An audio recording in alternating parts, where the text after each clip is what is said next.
Hey, this is Alan from Pittsburgh Music Magazine. I'm here with Blake from Devour the Day. How are you, man? Good. How are you doing? Doing real well. So, how you like it so far in the Steel City? You know what? I honestly stayed up so late last night that I literally woke up right in front of the zoo. So I have no idea. Yeah, please don't judge us. I know that it was confusing for whoever was driving this morning because we were going around. Yeah, we've got a lot of bridges here in the city. A lot of bridges. You were in Detroit last night? Yeah. How was Detroit? It was good. They were a very metal crowd. Yeah. They were really into it. So we had a good time. A lot of responses, a lot of moshing. Just really cool. Okay. Yeah. So that was the first date for a little while. Within this moment, actually playing since there's some illness. Yeah, she had strep throat. Yeah. And which created an opportunity for us to go out and play those same venues with this really, really cool way of keeping people keeping their attention. They gave them free pass to that show, the one that we missed, and a free pass to the makeup show. Wow. And we got scheduled for the makeup shows in those three markets as well. So two of them we got to headline, and we were surprised that that the place was still sold out. That people still came to all the shows, which was really, really cool because they didn't have to do that. So that's awesome exposure. So let's talk a little bit about the story of Devour the Day, which is kind of a phoenix out of Egypt Central. A lot of people might not know much about that story. Yeah. Long story short, our singer left the band, and we had to make a choice. We were either gonna quit and start all over, or start all over. And I think that we made the right choice. We looked at it like we had all this great music that Joey and I were demoing out for that band, and we were singing the songs. And as time went on, and it was getting harder and harder to get a hold of our singer, to schedule shows and things like that, we took a look at that music that we created, and we thought about starting another group, and from the bottom up. And I'm glad we did, because or else I'd be still sitting at home trying to figure out what to do. Yeah. Well, sometimes the best things come out of problem, necessity. difficulty. Yeah. Right. Necessity is the mother of invention. Yeah. I think I heard some smart guy say something like that, right? So, were you able to use some of those contacts and so forth that you made to kind of push Devour? We were very lucky that we didn't burn any bridges. So we got to keep our booking agency, our label, our management. Everybody was into it, and 100% behind us, and they did it without question either. It was kind of like, oh yeah, okay, good. At least you got something, because it was like, oh, so all the hard work that we've all done for 10 years is just gonna, be for nothing. Yeah. So everybody was excited that at least we had a plan and we had an idea, and when it turned out that the music was better, in our opinion, that's awesome. It worked. It's great. and speaking of, of things being born out of, adversity, big song for you is Move On. And what happened in Joey's life? Joey literally had, I don't know if I can cuss, but it rhymes, a shitstorm of bad things that hit him all at once.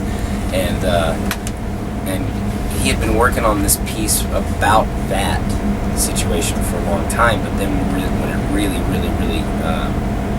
hit him, he had plenty of material. And on the other side of the country, he was in Chicago and I was in Memphis. I was going through maybe something that I would consider maybe a third bad, because it was just a relationship that I had. He had all kinds of stuff, but we both lost our band at the same time. And he has his investment with his ex-wife was way further than the girlfriend that I had. But we both had a whole bunch of shit happen to us, and it was all at the same time. So that song was therapeutic, and it was the hardest one for us to write lyrically. we literally spent the most time on that one because it was just so difficult to.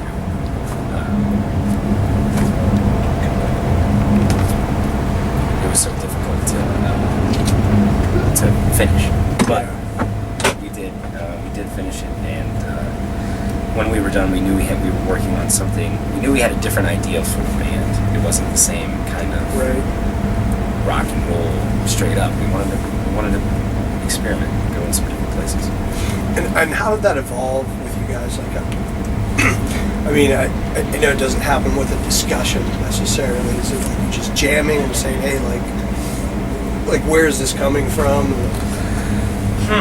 A lot of our songs start as concepts. Just like, okay, what kind of song do we want to write? I think, having music that matches your lyrical directions is extremely important, and not copying somebody else's formula musically. So, and that kind of gets hard to do when you just, okay, hey, I got this riff and I got these words, and okay, yeah, let's just make a song out of that. Instead, Joey and I like to sit there and kind of blueprint the kind of song that we're going to create and focus on just the idea of the song before we actually start writing any lyrics or striking any notes. So it's very premeditated, but at the same time, sometimes, you get hit by a shitstorm and you write some words and then it's like, okay, now we can write the music that fits that. Okay. Boom, Yeah, so it could be anything. Did you guys write much on the bus? I see acoustic. Yeah, we write a little bit. We don't really have as much time as we want. Sure. But it's really just independent. People like me bothering you. No, we just, we'll come up with guitar stuff and we record it on our phones and jot little ideas down as far as lyrically. And usually what we do is then we'll get together for a week or so and take all those ideas and sit there and brainstorm on concepts and see if any of those things can work inside of any kind of song any ideas we have, and then we'll put some music together. Cool. So I get this press release from Gus G yesterday. Oh yeah. And I'm like, hey, yeah, I'm gonna be talking to that dude tomorrow. That's pretty cool. So what was that like working with Gus G? It was probably one of the most fun recording experiences because we only had to do one song, what I mean, and he had the music for it and everything, and we were working off of what he had put together previously. So we all met in LA, and we went to a friend of our studio, a guy named Matt Zone. He's the guitar player for a band called Hydro Vibe, and I believe he used to play for what's Ozzy Osbourne's daughter's name? Kelly Osbourne. He used to play for Kelly.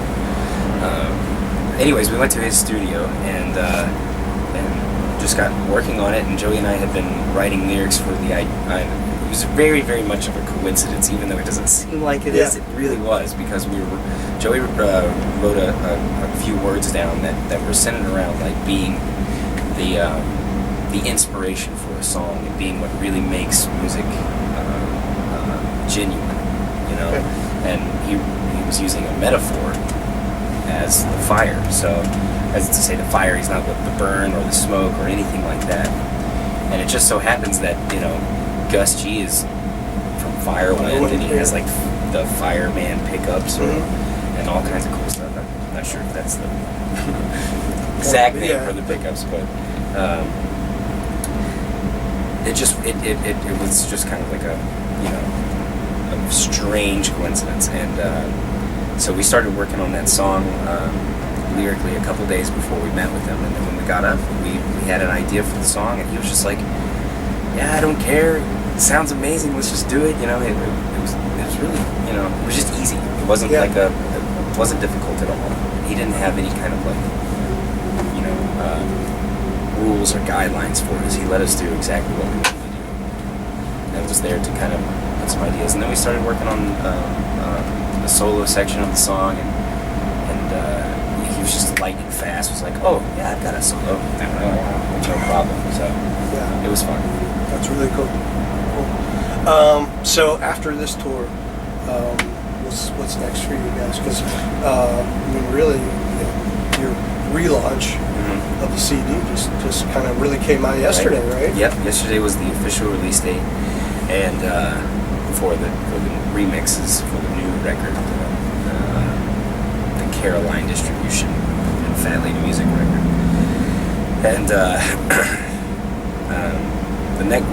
what we're planning on doing next is just writing a new record. We plan on doing a concert, the festival stuff, Cool. Okay. and all that stuff, and going out and supporting new one. Nice. Awesome. Well, I look forward to the set tonight, man. It's awesome. It's gonna be cool to see you guys. Yeah, it's gonna be fun. Welcome to Pittsburgh, man. Yeah, Very good glad to meet to you. be here. Good to meet All you right, too. thanks, man.